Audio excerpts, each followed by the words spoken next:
Selma to Montgomery March, and 80,000 people came, and members of Congress came, and they marched across the Edmund Pettus Bridge to commemorate the historic march that led to the Voting Rights Act. But very few of them realized that today in Alabama, 30% of the black male population has permanently lost the right to vote as a result of felon disenfranchisement. The statistic that keeps me up latest at night, though, is the one from the Bureau of Justice. The Bureau of Justice now predicts that 1 in 3 black male babies born in this country is expected to go to jail or prison. 1 in 3. That was not true in the 20th century. That was not true in the 19th century. It has become true in the 21st century. The statistic for Latino boys is 1 in 6. And yet there is no conversation about this. We don't think of that as a crisis. We're not talking about that in these elections. We're not talking about that at the highest levels of government. Even the Department of Education isn't talking about it the way I think we need to be talking about it.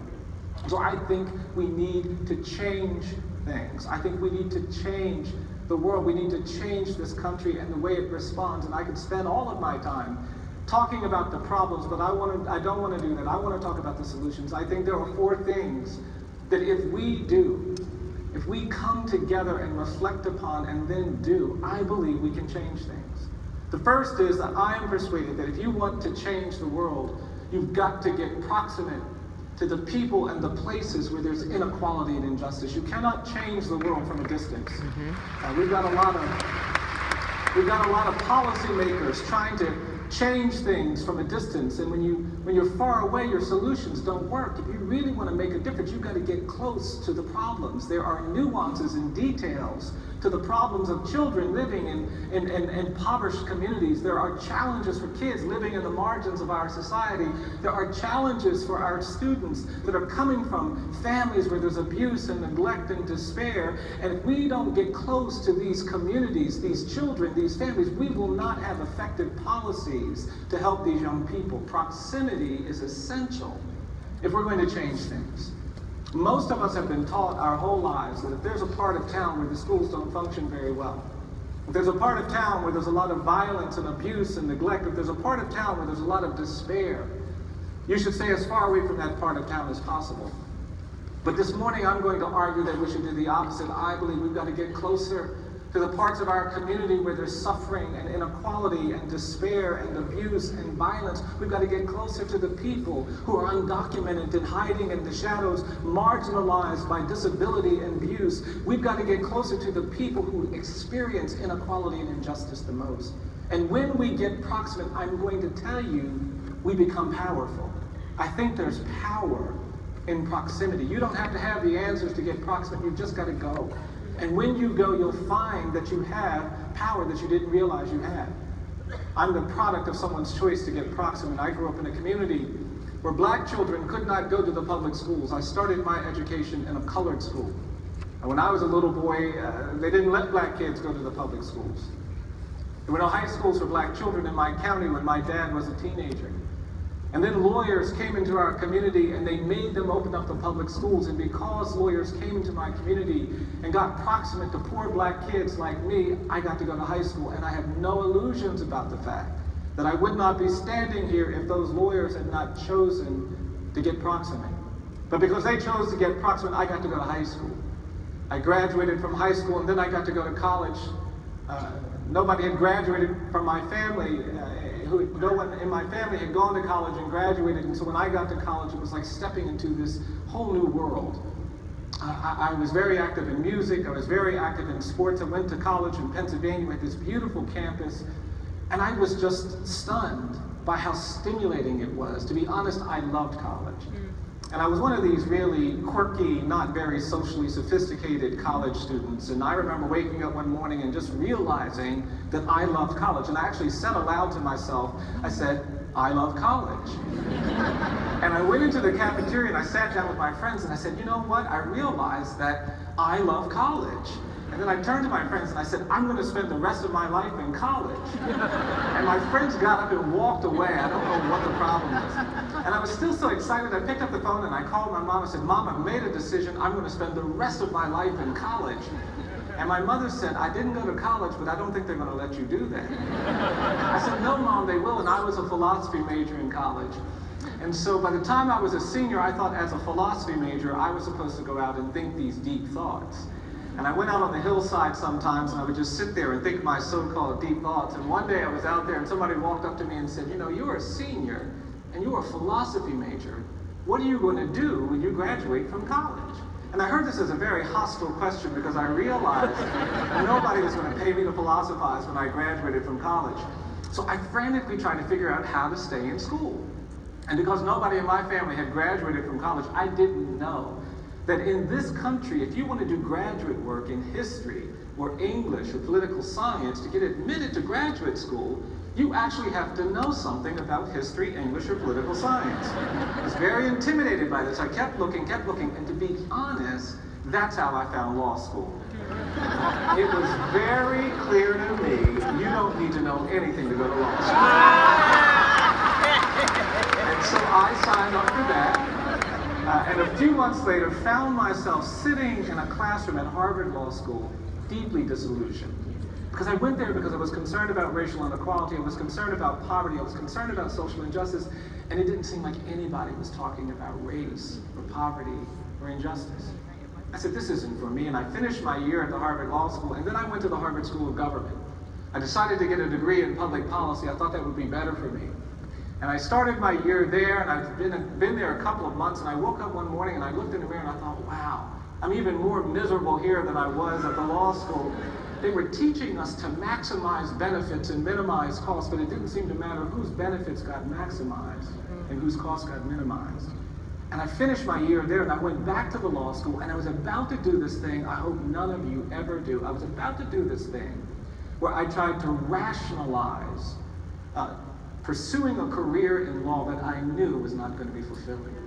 I tried to persuade myself that I could take a job that I didn't really believe in, that I knew was not going to be affirming, not going to be connected to what was in my heart. And then I got proximate. I took a course that required me to spend a month working with a human rights organization in Atlanta, Georgia, this city, and I came to Atlanta.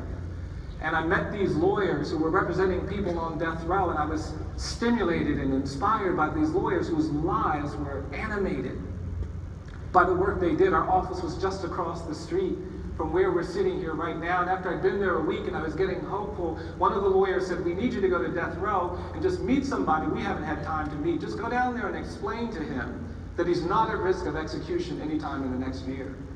And I never will forget leaving from close by and driving down to Jackson, Georgia. It's about 45 minutes from here to go meet this condemned prisoner. And I got so nervous on the drive because I realized this man would be disappointed when he discovered that I was just a law student.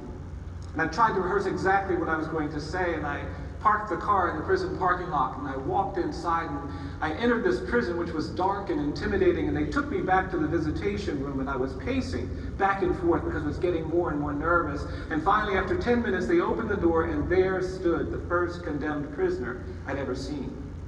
And what I remember about him is how burdened by chains he was.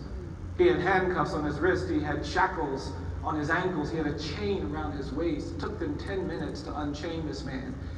And the longer they took, the more nervous I became. And finally, when they had him unchained and he walked inside, I was so nervous, I just walked up to him and I said, I'm so sorry. I said, I'm just a law student. I don't know anything about the death penalty. I don't know anything about criminal procedure. I don't know anything about civil procedure. I don't know anything about appellate procedure. I don't know much about much, but they sent me down here to tell you that you're not at risk of execution anytime in the next year. And as soon as I said that, the man said, wait, say that again. I said, you're not at risk of execution anytime in the next year. And the man looked at me and he said, wait, say that again. I said, you're not at risk of execution anytime in the next year. And that's when this man grabbed my hands and he said, thank you. He said, you're the first person I've met in the 2 years that I've been on death row who's not a death row prisoner or a death row guard. He said, I've been talking to my wife and kids on the phone, but I haven't let them come and visit. He said, now because of you, I'm going to see my wife and my kids. I didn't want them to have to deal with an execution, but if I'm not at risk for a year, I'm going to see my wife, I'm going to see my kids. He said, thank you. And I couldn't believe how even in my ignorance, being proximate could have an impact on the quality of someone's life, but it did. That man and I started talking. It turned out we were exactly the same age. We had the same birth date, same month, same day, same year. And he started asking me questions about my life. I started asking questions about his life. And before I knew it, we were deep in conversation. 45 minutes turned into an hour turned into 2 hours turned into 3 hours, and we were still talking. The guards were sitting outside, and I'd only scheduled to be there an hour, and they were getting angry that I'd stayed so long. And finally, after 3 hours, these guards couldn't take it any longer. They came bursting into the room, and they were mad and angry, and they couldn't do anything to me, so they took it out on this man. They threw him against the wall. And they started putting the handcuffs on his wrist so tightly, I could see him grimacing in pain. I begged them to be gentler. I said, look, it's my fault, not his fault. Please don't be mad at him. It was my fault. And they said they didn't pay me any mind. They then took the chain and they wrapped it around his waist so tightly. They put the shackles back on his ankles. I could see it pinching his skin. I begged them to be gentle, but they ignored me. The condemned man looked at me. He said, Bryan, don't worry about this. You just come back. And then they started shoving this man toward the door. They almost knocked him down. And they were pushing him roughly toward the door, and I was watching in horror. But when he got near the door, I watched this condemned man plant his feet. And the next time they shoved him, he didn't move. And then he turned to me and he said, Bryan, don't worry about this. You just come back. And then I watched that man do something I've never forgotten. I stood there and I watched him close his eyes. And then he threw his head back. And then he started to sing. And he started singing this hymn I used to hear all the time. He started singing, I'm pressing on the upward way. New heights I'm gaining every day, still praying as I'm onward bound. And then he said, Lord, plant my feet on higher ground. Everybody stopped. The guards recovered. They started pushing him down the hallway. You could hear the chains clanging, but you could also hear this man singing about higher ground. And I will tell you, hearing that man's song changed me. In that moment, I knew I wanted to help condemned people get to higher ground. But more than that, I knew that my journey to higher ground was tied to his journey. I realized that if he doesn't get there, I can't get there. And I went back to Harvard Law School with a radicalized interest in the law.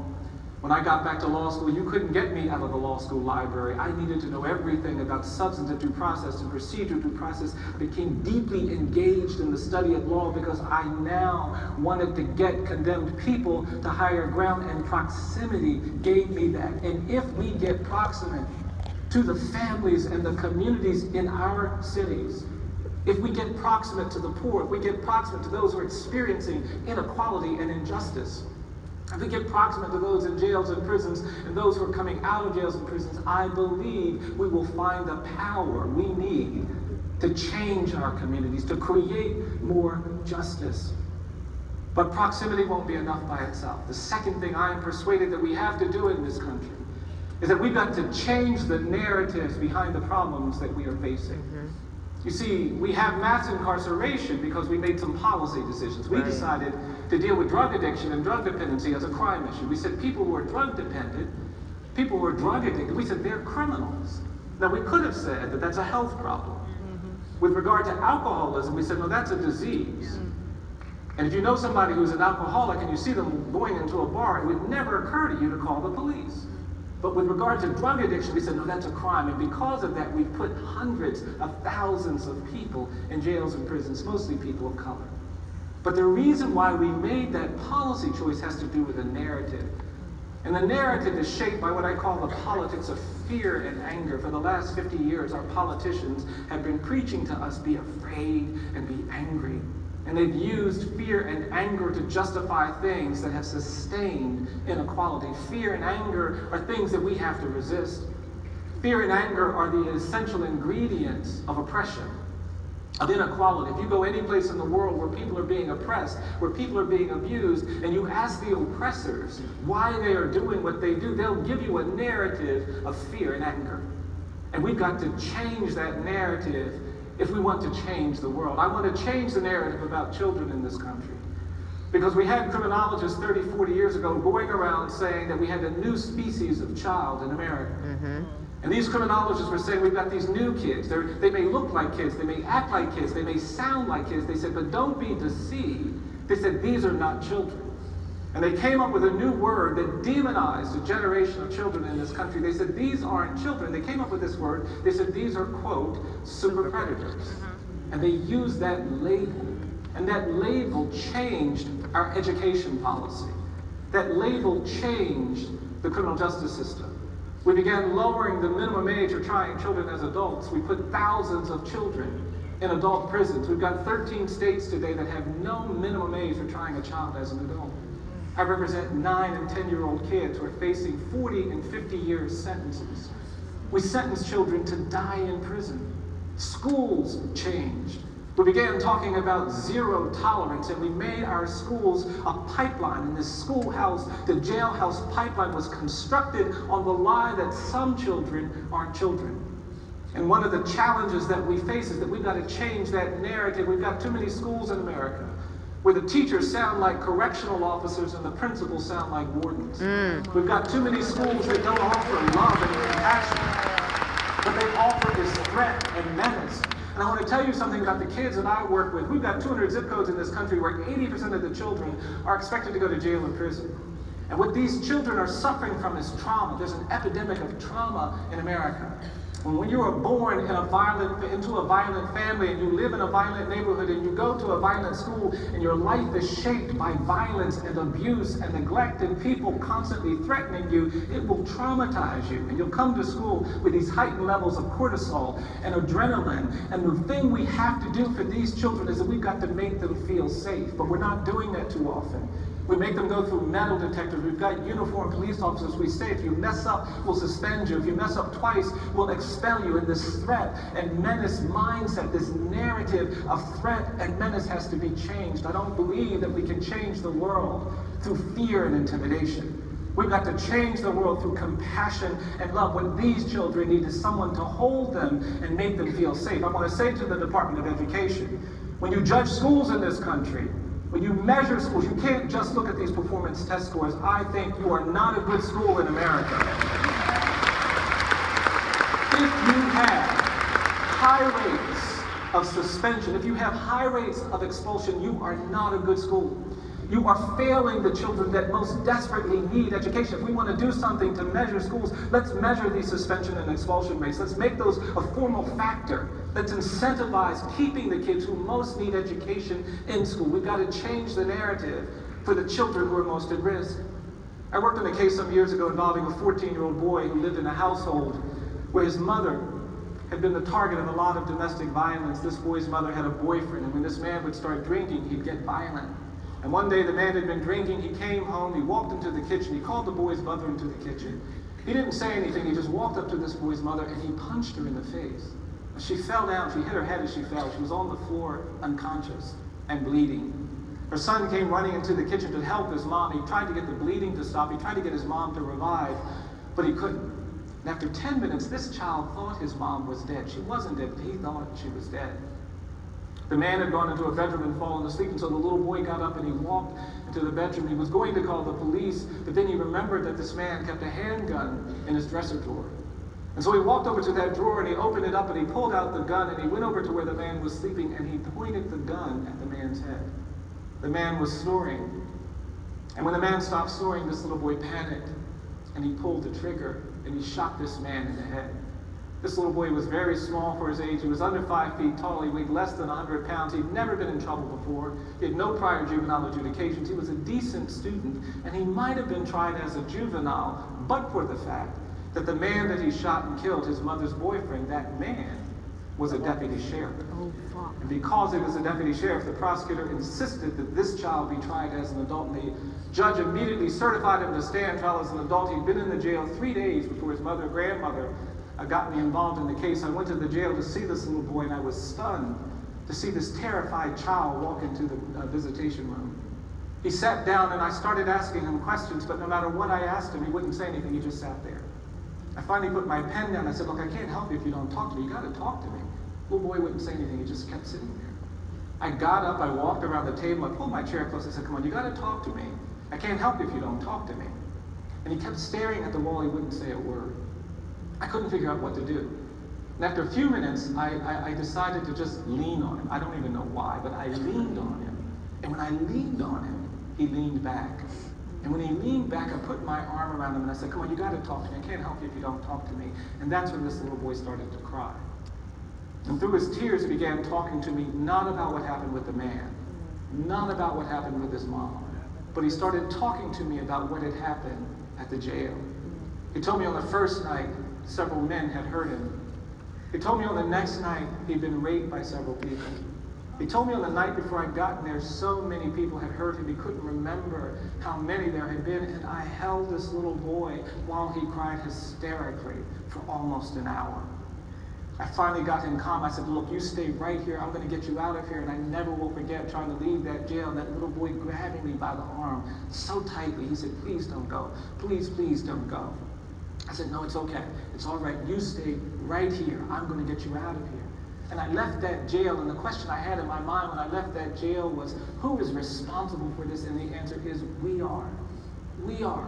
We've allowed narratives to emerge in this country that some children aren't children, and we, particularly us, those of us in education, those of us who are proximate to children, those of us who know and understand, we've got to change this narrative. All children are children. And we will not do well in this country. We cannot claim to even protect children. So we understand what that means is serving the children who are most vulnerable. We have to judge our success as educators, not by how we do with privileged, talented, ultra-prepared students.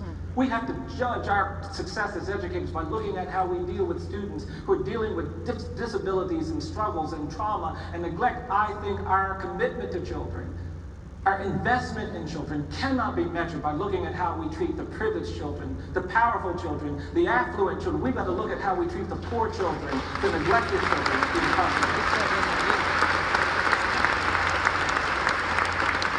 It's the children that are dealing with drug addiction. It's the children that are joining gangs. They become the metric, the measure of our commitment. And we've got to change this narrative. I also think we have to change the narrative about race. You see, I don't think we're free in America. The reason why we have to have this conference, the reason why we have to gather in this way, is because we are burdened by a history of racial inequality in this country. And that history of racial inequality has created a kind of smog. It's in the air, and we've all been breathing it in our whole lives. And because of it, none of us is free. Not just people of color. No one is free. We are compromised. We are infected by this history of racial inequality. And to get better, to deal with this history, we've got to talk about some things we haven't talked about. We've got to address this fundamental problem of our history of racial inequality. I think we have to talk about the fact that we are a post-genocide society. Before white settlers came to this continent, there were millions of native people all around Georgia, all around the South, all around the Midwest, all around. We've got all of these Indian names for rivers and streams and counties and places, but the people have been rounded up and pushed aside. We killed them by the millions through famine and war and disease. We slaughtered native people. And it was a genocide, but we didn't call it a genocide. We said we didn't have to call it a genocide because those people were different.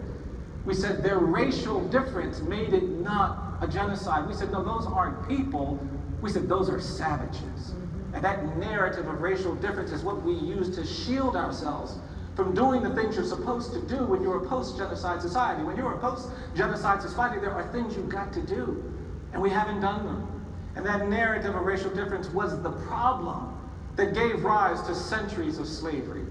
And I don't think the great evil of American slavery was involuntary servitude or forced labor. I believe the great evil of American slavery was the narrative of racial difference that we created to legitimate it. Our slave owners didn't just want to be slave owners, they wanted to be moral, just, and Christian slave owners. And so they created this ideology of white supremacy to legitimate the slaves that they took. And that narrative of racial difference, that ideology of white supremacy, that was the great evil of American slavery. And if you read the 13th Amendment, it doesn't talk about narratives of racial difference. It doesn't talk about white supremacy. It only talks about involuntary servitude and forced labor. And because of that, I don't think slavery ended in 1865. I think it just evolved. It turned into decades of terrorism. And after slavery, we had terrorism. People of color were pulled out of their homes. They were hung and beaten and burned alive and mutilated. And this terror shaped our nation. Decades of terrorism. And no one did anything. No one said anything. And that terror weighed on people and weighed on people and changed the demographic geography of America. Old people of color come up to me sometimes. They say, Mr. Stevenson, I get angry when I hear somebody on TV talking about how we're dealing with domestic terrorism for the first time in our nation's history after 9/11. And so we go up with terror. We worry about being bombed and lynched and menaced every day of our lives. Those of you who work in urban communities in the North and West need to understand that these communities were shaped by terror. The black people that went to Cleveland and Chicago and Detroit and Los Angeles and Oakland and Newark and New York and Minneapolis and Boston did not go to these communities as immigrants looking for new economic opportunities. They came to these communities as refugees and exiles from terror in the American South. And you know, in the international context, when you're dealing with a refugee community, there are these needs that have to be addressed. We've got to deal with the trauma. We've got to deal with the burdens. We've got to deal with all of that stress. But we didn't do that in the urban North and West. We played it off.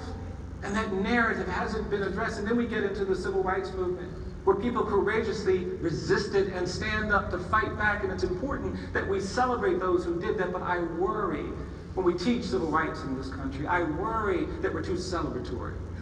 I hear people talking about the civil rights movement. And you know, everybody gets to celebrate the civil rights movement. It doesn't matter what you think or what you do or how you act, you get to celebrate. And it worries me. I hear people teaching the civil rights movement, and it's starting to sound like a 3-day carnival. On day 1, Rosa Parks didn't give up her seat on a bus.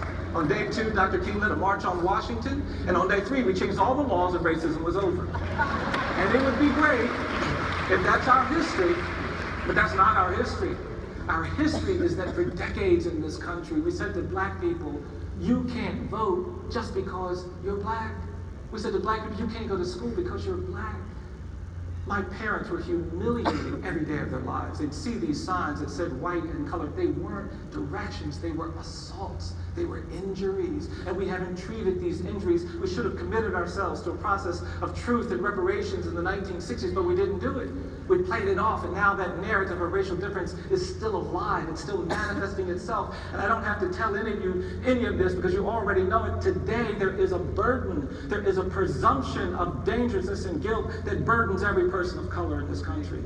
When you go places, it doesn't matter how talented you are, it doesn't even matter how educated you are, it doesn't matter how good you are, how kind you are, you can go places in this country where you will be presumed dangerous and guilty just by your color. The reason why this problem of police violence is so vexing and devastating, it is a lethal manifestation of this presumption of dangerousness and guilt. And it doesn't matter where you go. I've been practicing law for 30-some years. I've argued these cases at the U.S. Supreme Court. And I was in a courtroom not too long ago in the Midwest. Had my suit and tie on. I was sitting there at defense counsel's table. I was there for the first time in this courtroom.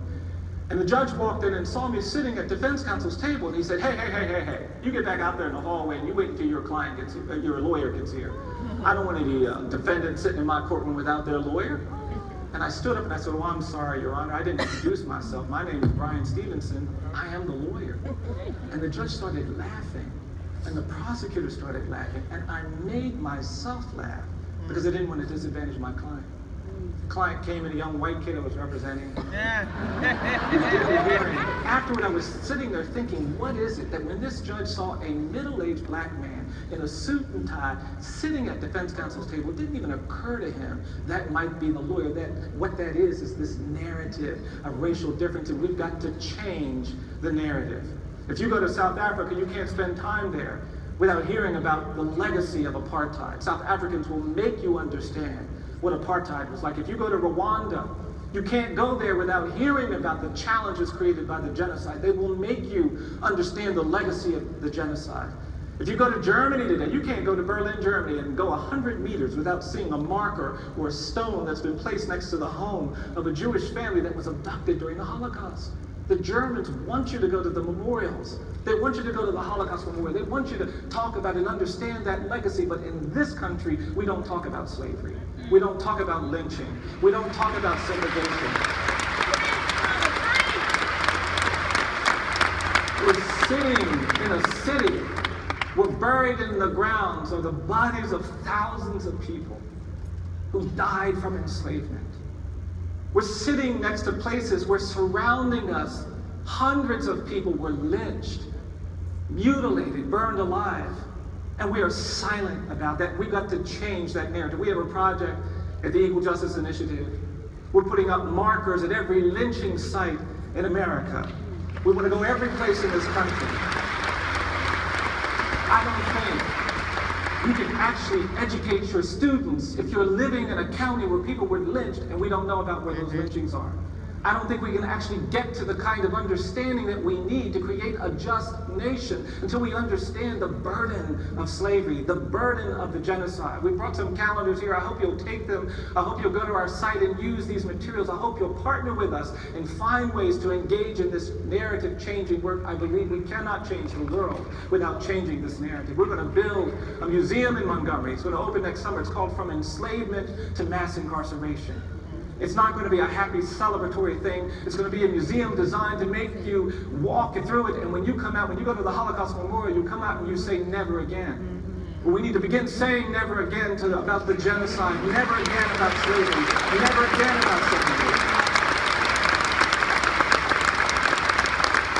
If we had cultivated a consciousness of never again, we would not be in the political moment that we are in.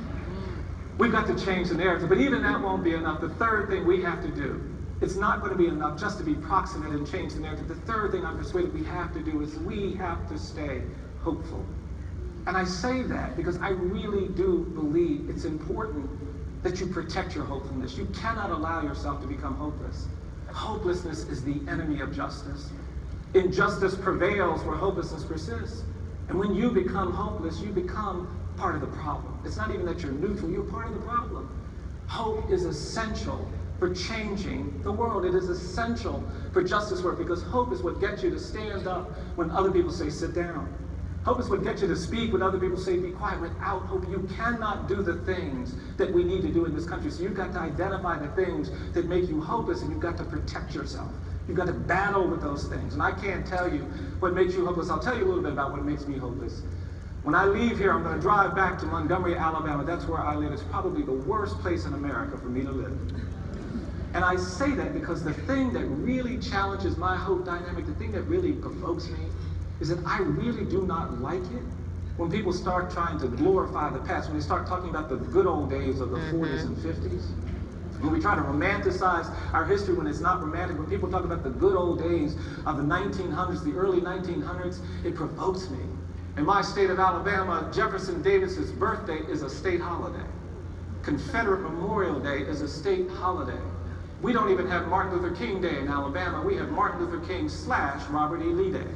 Our two largest high schools are Robert E. Lee High and Jefferson Davis High. I cannot identify a decade in American history since we were founded as a country that I think we would want to repeat, where I can claim that's when America was great. I can't find that decade when I look backward. I want to make America great, but I don't want to make it replicate everything we've done. It just challenges me. I don't like the Confederate flag. You spend some time here in Georgia, in this region, you're going to see these things. I went to a prison some years ago and I parked my car in the prison parking lot, and there was a truck in the prison parking lot, and it was like a shrine to the Old South. This truck had about 10 Confederate flags on it. I don't know why you need 10 flags of anything. It had all of these bumper stickers. It had a gun. It had all that stuff. And I went up to this truck. There were actually bumper stickers on this truck I'd never seen before. And I went up to this truck and I looked at, there was a bumper sticker on this truck that read, quote, "If I'd known it was going to be like this, I'd have picked my own cotton." I hadn't seen that one before. I was provoked by this truck, and I went to the door, and there was a white guard at the door, and when I went up there, I said, "Hi, my name is Bryan Stevenson. I'm here for a legal visit." And the man said immediately to me, he said, "You're not a lawyer." I said, "Oh, yes, sir, I am. I've been to this prison before." He said, "I don't believe you're a lawyer. Where's your bar card?" I said, "I've never needed to show my bar card to get into this prison." He said, "Well, I'm not letting you in here without a bar card." And the man made me go back to my car to get my bar card. I was insulted. I came back, I showed him the card. I said, "Look, I want to see my client." And the man said, "Well, you've got a bar card, but you're still going to get in that bathroom. I'm going to make you submit to a strip search before I let you in." I said, "No, sir, lawyers don't get strip searched." He said, "Well, you're not coming into my prison unless you get in that bathroom." Couldn't find anybody to help me. Nobody would intervene. And after a lot of back and forth, I went into the bathroom and subjected myself to this humiliating strip search.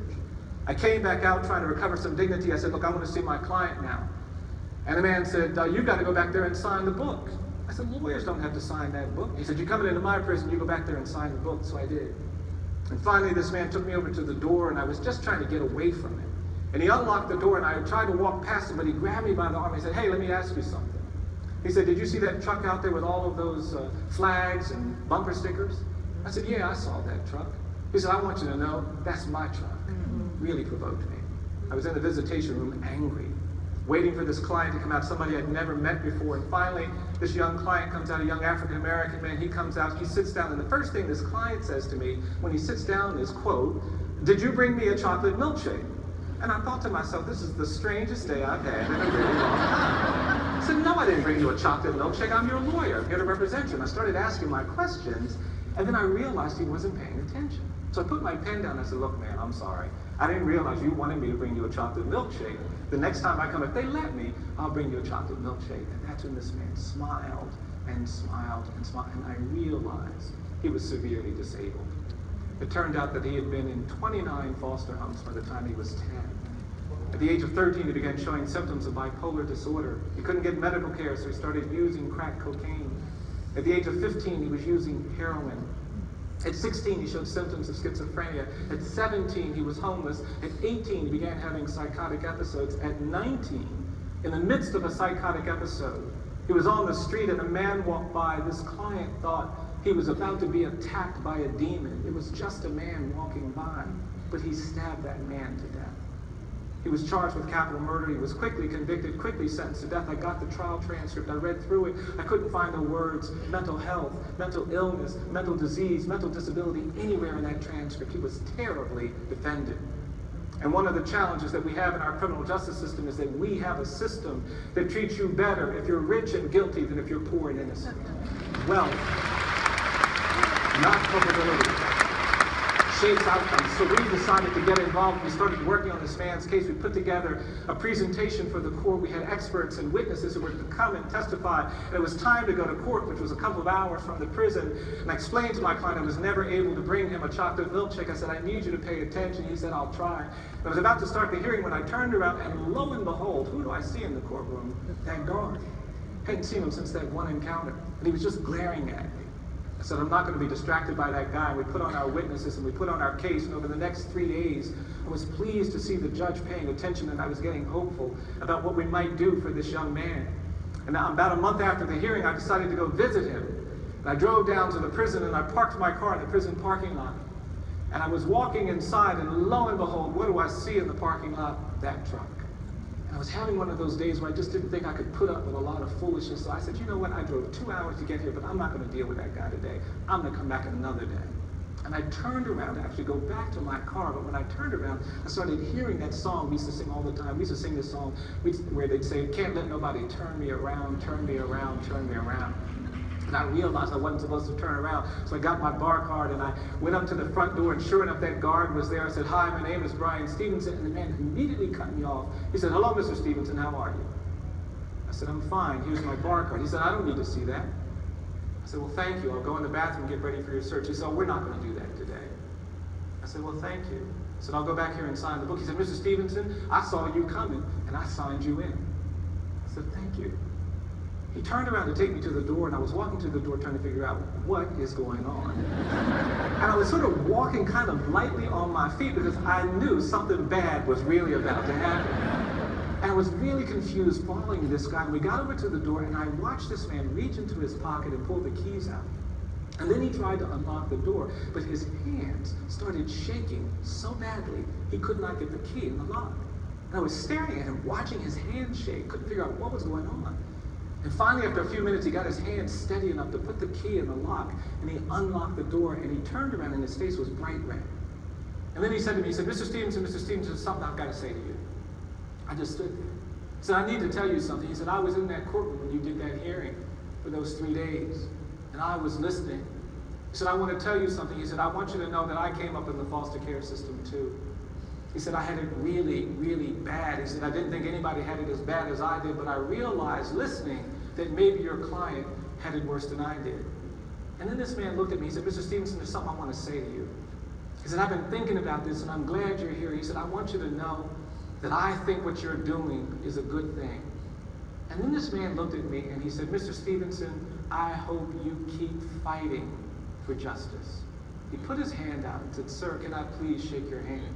I would have never, ever thought it possible. I shook his hand. I said, "This means a lot to me. Thank you." He said, "No, sir, I hope you keep fighting for justice." I turned to go into the prison to see the client, and he grabbed me by the arm and said, wait, I got to tell you something else. I said, "What's that?" So I just want you to know, on the way back from the courthouse to the prison, I did something. I said, "What'd you do?" He said, "Well, on the way back to the prison, I decided to take an exit, and I took your client to a Wendy's, and I bought him a chocolate milkshake." It's a really silly story, but I tell it to you because we have to stay hopeful. When people say, "Well, those people can't do this, and these people can't do that, and those people will never be this, and these people will never be that," we've got to have enough hopeful people in this country to say, "I don't believe that." When they say these children cannot learn, these children can't be changed, these children can't be turned around, there've got to be enough hopeful educators to wrap their arms around those children to say, "I don't accept that." And our hope is what gets us there. Fourth and finally, I wish I could stop after 3, but I got one more. We can't really change the world by being proximate and changing narratives and staying hopeful. The fourth and final thing we've got to do if we're going to change the world is that we've got to be willing to do uncomfortable things. And I hate saying it because I know it's hard. We're human. We like comfort.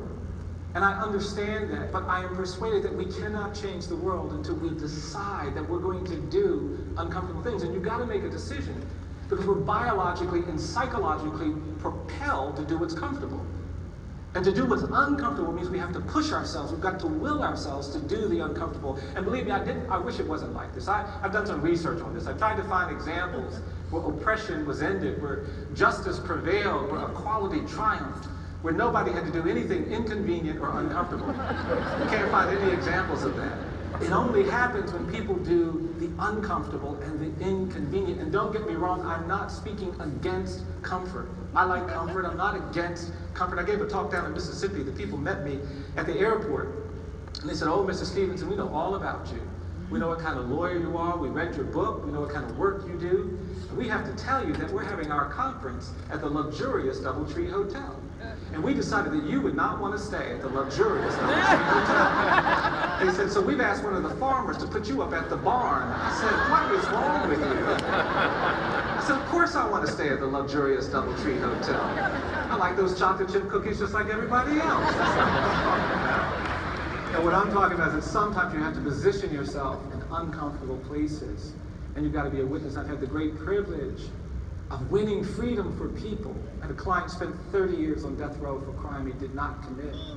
And it was overwhelming at times, and we kept fighting, And last year that man walked out of death row free, and we have these days, we talk to each other all the time, and he travels around, and he's experiencing freedom, and it's so incredibly uplifting.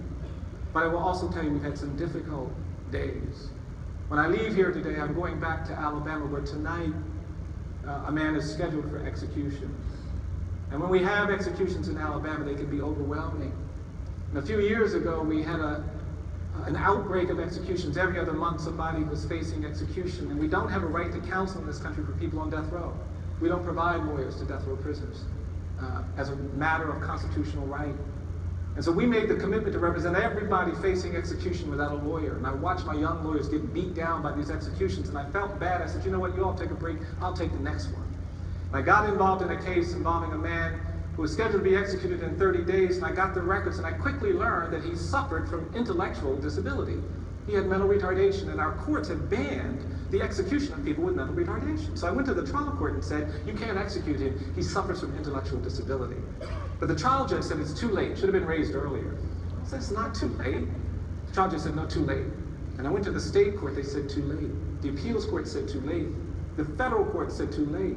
Every court we went to said, "Too late." One of the challenges that we have in our legal system is that our courts are sometimes more committed to finality than fairness. Wow. And on the day of this execution, I was waiting for a ruling from the Supreme Court, and I kept pacing back and forth in my office. And finally, about an hour before the execution, the phone rang. And it was the clerk of court from the United States Supreme Court telling me that our stay motion, our motion for a stay of execution, had been considered by the court, distributed to the members. And the court's judgment was that the stay motion was due to be denied. Too late.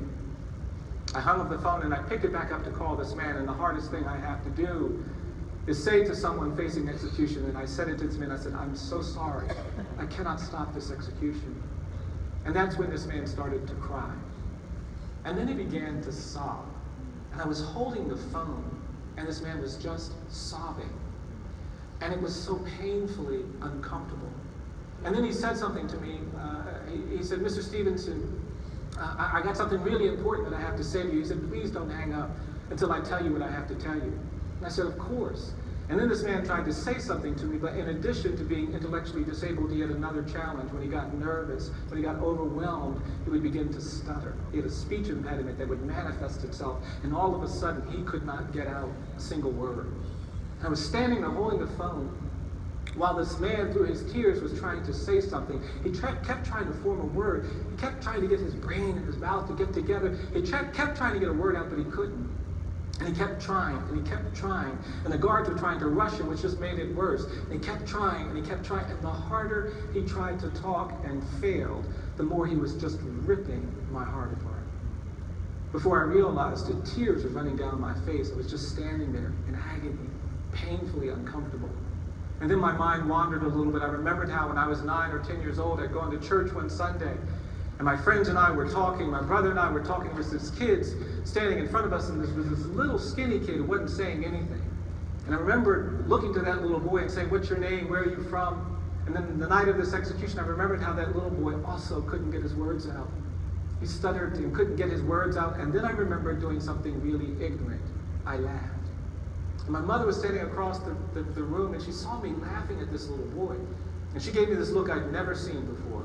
And she came over and grabbed me by the arm, and she pulled me aside. She said, Bryan, don't you ever laugh at somebody because they can't get their words out right. Don't you ever do that. And I tried to apologize. Even then, I was a little bit of a young lawyer. I said, well, Mom, I couldn't hear. I wasn't sure. I wasn't clear. I wasn't knowing. My mother said, no, you know better than that. And then she looked at me. She said, now you go back over there and you tell that little boy you're sorry. I said, okay, Mom. And I took a step, and my mom grabbed me by the arm. She said, wait. After you tell that little boy you're sorry, I want you to hug that little boy. I sort of rolled my eyes. So I said, okay, Mom. And I took a step, and then she grabbed me by the arm again. She said, wait. After you hug that little boy, I want you to tell that little boy you love him. I said, Mom, I can't go over there and tell that little boy. She gave me that look again. So I said, all right. And on the night of this execution, what I remembered was walking over to this little boy and saying, look, man, I'm sorry. And then I remembered sort of lunging at him and giving him my little boy version of a man hug. And then I remembered trying to say to this child as insincerely as I possibly could, I said, look, man, I don't know, I love you. And what I'd forgotten until that night was how that little boy hugged me back. And then I remembered how he whispered flawlessly in my ear, he said, I love you too. And I was thinking about that while this man was trying to get his words out. And finally, this condemned man got his words out. He said, Mr. Stevenson, I want to thank you for fighting for me. I want to thank you for representing me. And the last thing that man said to me was, Mr. Stevenson, I love you for trying to save my life. He hung up the phone. They pulled him away. They strapped him to a gurney, and they executed him. I hung up the phone and I said, I can't do this anymore. It's too hard, too painful, too uncomfortable.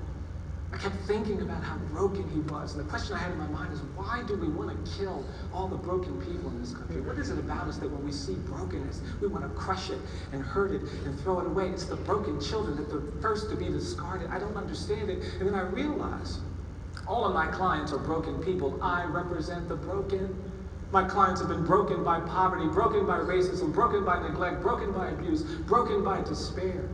And then I realized that I work in a broken system. The people who have power are unwilling to get proximate. They're rooted in narratives of fear and anger. They've lost their hope. They won't do uncomfortable things. I said, you know what? I don't want to have anything more to do with this.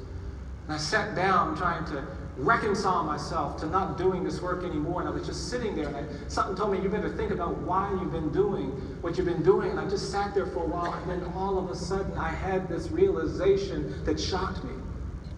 All of a sudden, I realized why I do what I do, and it was a shock. What I realized is that I don't do what I do because I've been trained to do it. I don't do what I do because if I don't do it, no one will. I don't do what I do because it's about justice. I don't do what I do because I sometimes get to talk to wonderful people like you. I don't do what I do because somebody's got to do it. I realized that night something I'd never realized before. And what I realized is that I do what I do because I'm broken too. And the truth is that if you get proximate, if you change narratives, if you stay hopeful, if you do uncomfortable things, it will break you. But I'm a witness this morning that there's power in brokenness. It's the broken that understand how compassion works. It's the broken that understand how mercy works. It's the broken that understand how justice works. There's no shame in brokenness. And in fact, I believe that if more of us break ourselves to resurrect these spaces in America where people have been thrown away, if we break ourselves to embrace the children who most need and require education to change their lives, if we break ourselves to make a difference in the world, that's how we change the world. I believe really simple things. I believe that each person, each child especially, is more than the worst thing they've ever done. I think if somebody tells a lie, they're not just a liar. I think if someone takes something, they're not just a thief. I think even if you kill someone, you're not just a killer. And justice requires we know the other things you are. I believe in this country that the opposite of poverty is not wealth. We talk sometimes too much about money. I am persuaded that in this country the opposite of poverty isn't wealth. I believe the opposite of poverty is justice. And when we do justice, we begin to create conditions that resurrect the things that have to be lifted up. And finally, I believe that when I come to Atlanta, when I come to the communities where many of you work and serve, we cannot judge how we're doing in our communities. We can't judge our character. We can't judge our commitment to the rule of law. We can't judge our commitment to education by looking at how we treat the privileged and the powerful. We've got to look at how we treat the poor, the incarcerated, and the condemned. And it's in that context that I believe there's important work to be done, but that we can do it. We've just got to get proximate. We've got to change these narratives. We've got to stay hopeful. We've got to do uncomfortable things. I'll end with this. There's a different metric system for the students and the educators that are trying to change the world. You can't judge yourself the way a lot of other people want to judge you. Don't look at yourself through that lens. I want to say to all of the students who are here, I want you to study hard. I really do. I want you to put as much information and knowledge in your head as possible. We need you to be smart and innovative and creative. But I also want to say to each and every one of you that those ideas in your mind have to be fueled by some conviction in your heart. Don't neglect what's in your heart as you make your way through schools. I also need to say, as hard as I want you to study, as well as I want you to do, I also want you to know that your capacity to change the world will never be judged by the grades you get. Your grades are not a measure of your capacity to change the world. I want to say to the teachers who are working in places and in spaces where there are difficulties, where there's not always a lot of accolades, where there's not always a lot of positive reinforcement, I want you to create the best school we can. It does matter how our children perform. It does matter how they succeed. I want you to have good jobs. I want you to be able to take care of your families. But I also need to tell you that your income is not a measure of your capacity to change the world. It's not. Our capacity to change the world is measured by something else. An older man taught me this. I was giving a talk in a church, and this older man came into the back of the church. He was in a wheelchair, an older black man. When he came into the church, he was looking at me with this stern, almost angry look on his face. And I couldn't figure out why he was looking at me so sternly. And he kept staring at me, and he wouldn't smile, he just kept staring. And I got through my talk, and people came up, they were very nice and appropriate, but that older man was sitting in the back still staring at me. And finally, when everybody else left, this older man got a kid to wheel him down to the front of the church. And he came down the aisle of that church with this stern, angry look on his face. And when he got in front of me, he put his hand up, he said, "Do you know what you're doing?" And I just stood there. And then he said it again. He said, "Do you know what you're doing?" And I just stepped back and I mumbled something. And then that older man said it one more time. He said, "Do you know what you're doing?" And then he looked at me. He said, "I'm going to tell you what you're doing." And then that older man looked at me. He said, "You're beating the drum for justice. You keep beating the drum for justice." And I was so moved, so moved. I was also really relieved because I just didn't know what was happening. Then this man grabbed me by my jacket and he pulled me into his wheelchair. He said, come here, I want to show you something." And this older man turned his head. He said, "You see this scar I have behind my right ear?" He said, "I got that scar in Greene County, Alabama, 1963, trying to register people to vote." He turned and said, he said, you see this cut I have down here at the bottom of my neck? Got that cut in Philadelphia, Mississippi, 1964, trying to register people to vote. He turned his head, he said, you see this dark spot? He said, that's my bruise. Got my bruise in Birmingham, Alabama, 1965, trying to register people to vote. He said, I'm going to tell you something, young man. He said, people look at me. They think I'm some old man sitting in a wheelchair covered with cuts and bruises and scars. He said, but I'm going to tell you something. He said, these aren't my cuts. He said, these aren't my bruises. He said, these aren't my scars. He said, these are my medals of honor. You see, I think there's nothing that we can do that will better honor what it means to change this country, to create education for every child in this country, than to break ourselves getting proximate, changing narratives, staying hopeful, and doing uncomfortable things. You have honored me by inviting me to be a part of this incredible gathering. And I just want to thank you for that honor. I want to thank you for this convening. I want to thank you for this opportunity, but mostly, I want to thank you for standing and fighting for our children who need you most. Wish you all the best. God bless you.